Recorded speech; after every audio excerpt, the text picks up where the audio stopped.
You may be led to purchase one product over another and spend a lot more money than you really want to. We're trained to get you to purchase things based off of emotion. They will even lie to you to get you to buy. I have done a ton of work with marketing. I've worked for a Facebook ads agency where we did Facebook and Instagram ads for people, and I was in charge of the copywriting and the ad creation.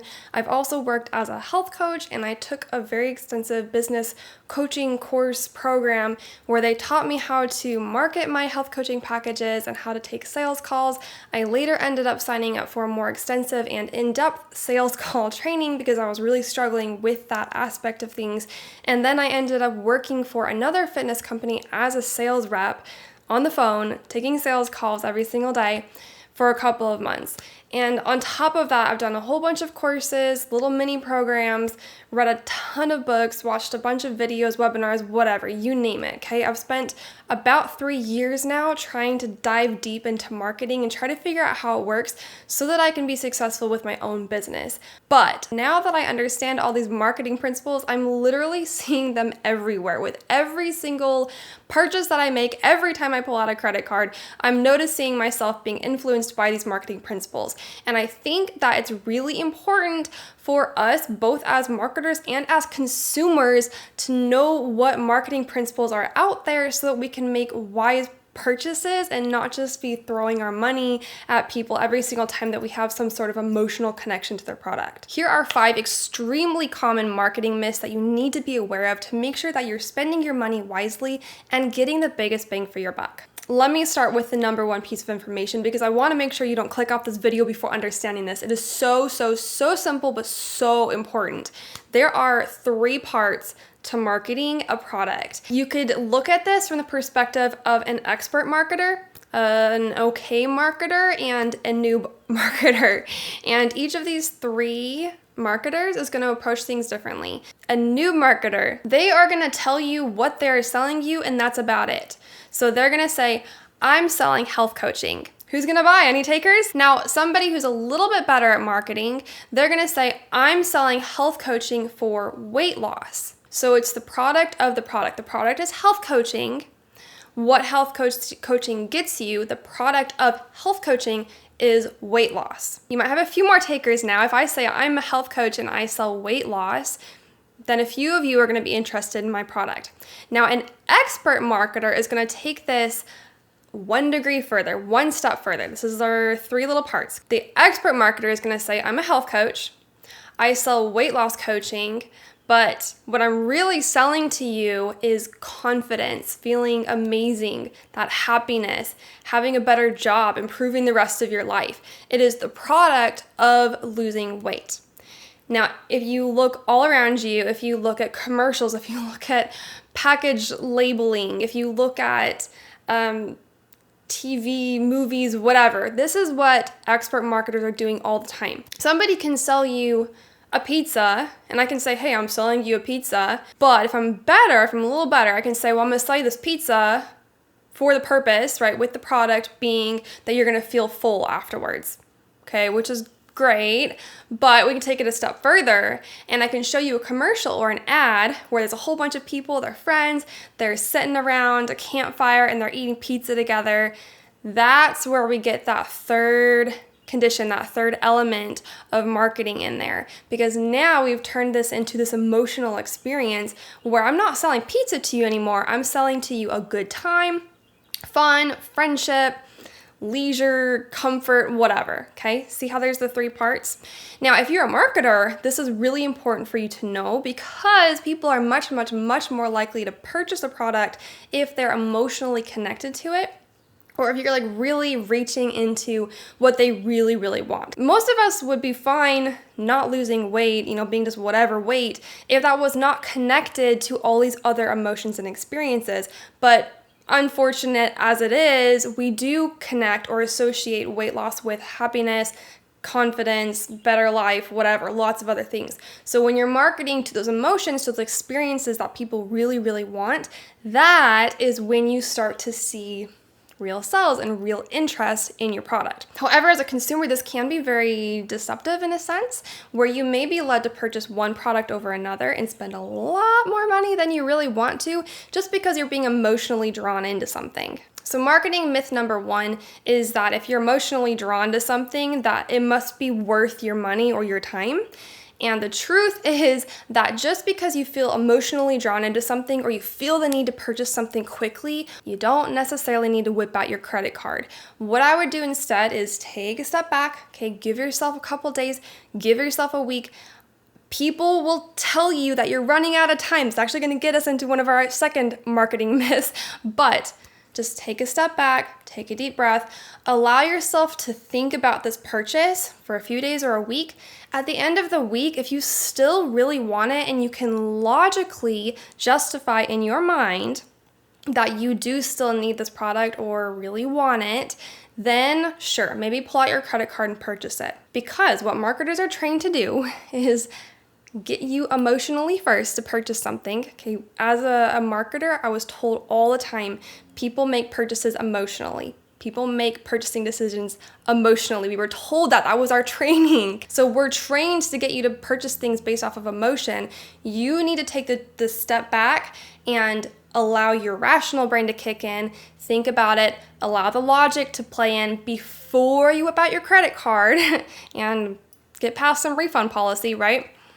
Then think about it, let the logic seep in. If you still want it, then pay for it. Marketing myth number 2 is that you have to purchase something right now. And you hear this a lot because as marketers, we are told that we need to implement something called urgency and scarcity in order to get you to purchase something and make a purchasing decision right now. Urgency is just that, right? Like you need to purchase right now. Here's this big reason why you need to purchase right now.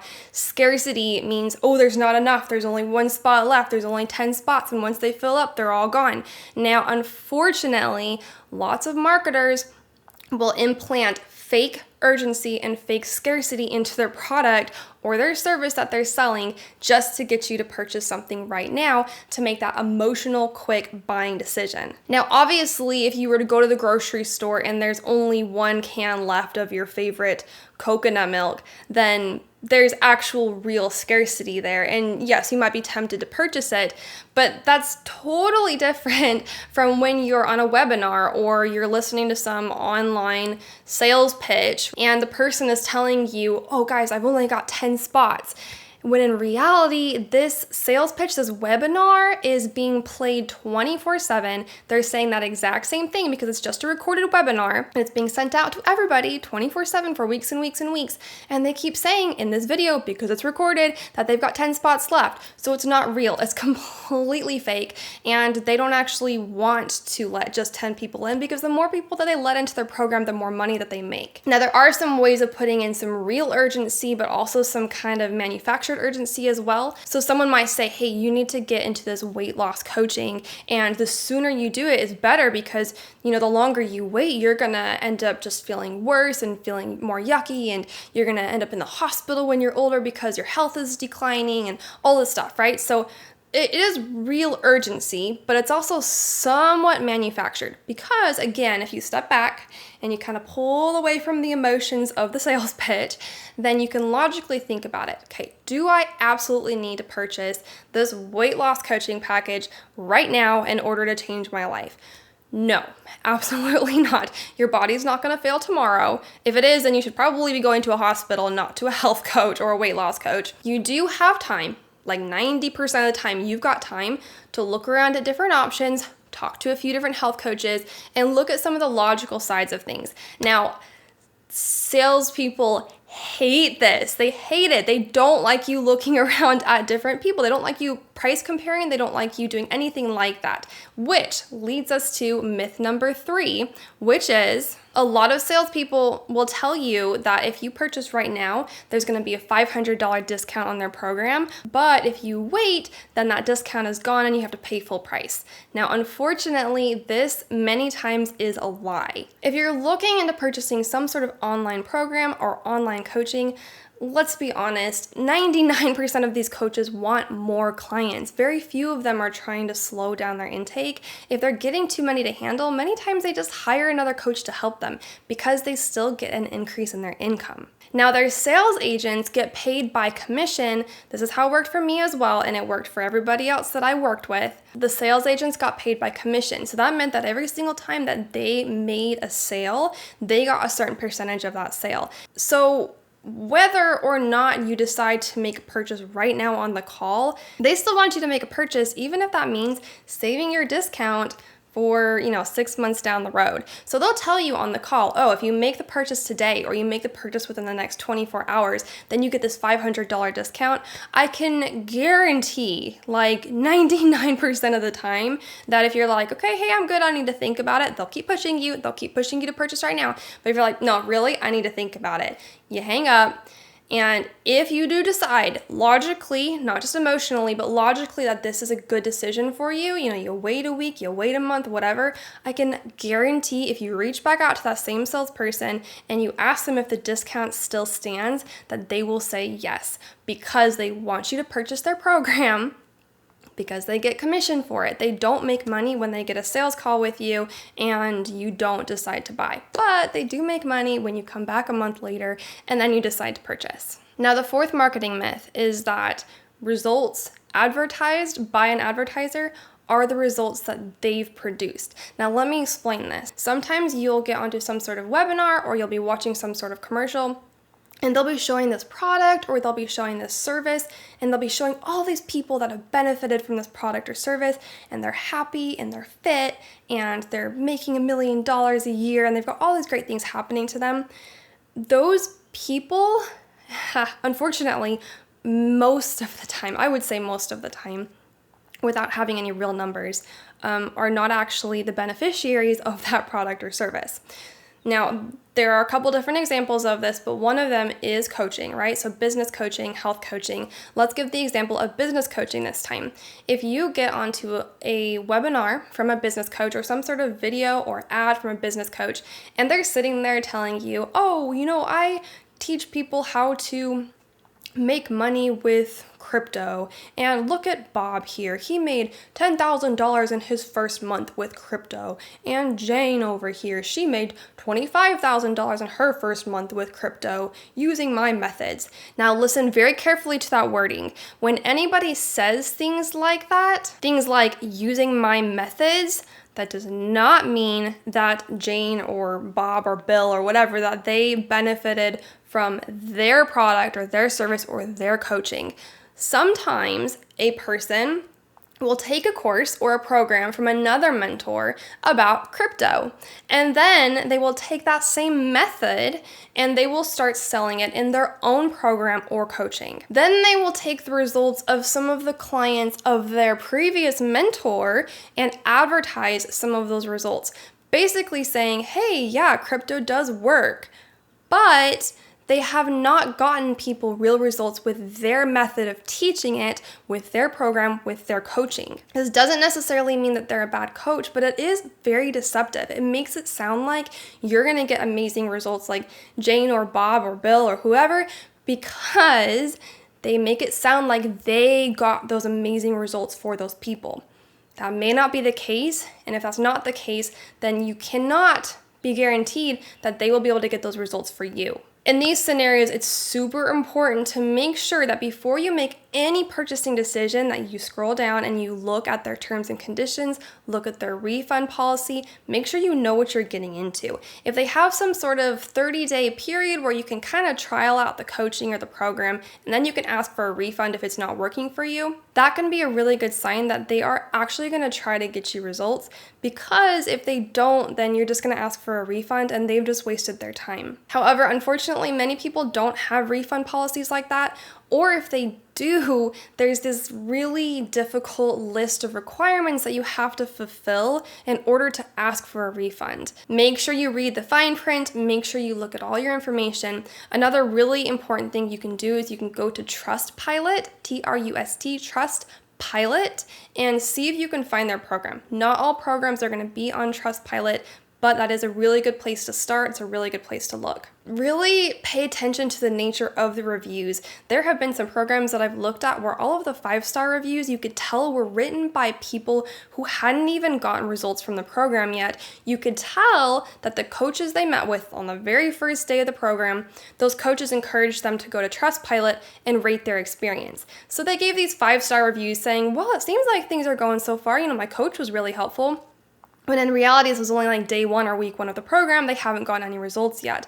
Then you scroll down to all the 1-star reviews on this particular program, and everybody's saying, oh, wow, I just lost $10,000 and I didn't get any results. And after they asked me to write a review on day 1, they completely dropped me and left me, and I didn't get any help or support, and they won't give me a refund, and we're filing for a lawsuit, all these different things. So you want to be really careful. Marketing myth number 5 is the idea that if I'm paying more, then I'm getting more value. The truth is that the amount of money that you pay for something is not necessarily directly proportional to the amount of value you're getting for that thing. Many times, the better marketers are the ones that make more money on their product, while you can purchase a very similar product for much less. That still gives you pretty much the same value. You see stuff like this a lot with products like shampoos and foods, and you've got the brand name items and you've got the generic items. A way that you can combat this is by just paying attention to all the details, right? So you might watch a commercial about a shampoo product, and again, the product is not the shampoo that they're selling. It's not your voluminous hair that they're selling. It's the third thing. It's them looking happy and beautiful and sexy, right? That's what they're selling to you with these commercials. So if you're getting kind of emotionally drawn into it, you're like, that's how I want to feel. I'm going to buy this shampoo, right? And it's this nice brand name shampoo. It's really expensive. Take a step back. It might be that you're watching this on social media. Somebody's advertising these amazing results of this product, okay? Take a step back. Go to that product's webpage. Look at all of the information on it, look at the key ingredients, look at what's actually working in that product, then take that ingredients list and go and try to find a similar product.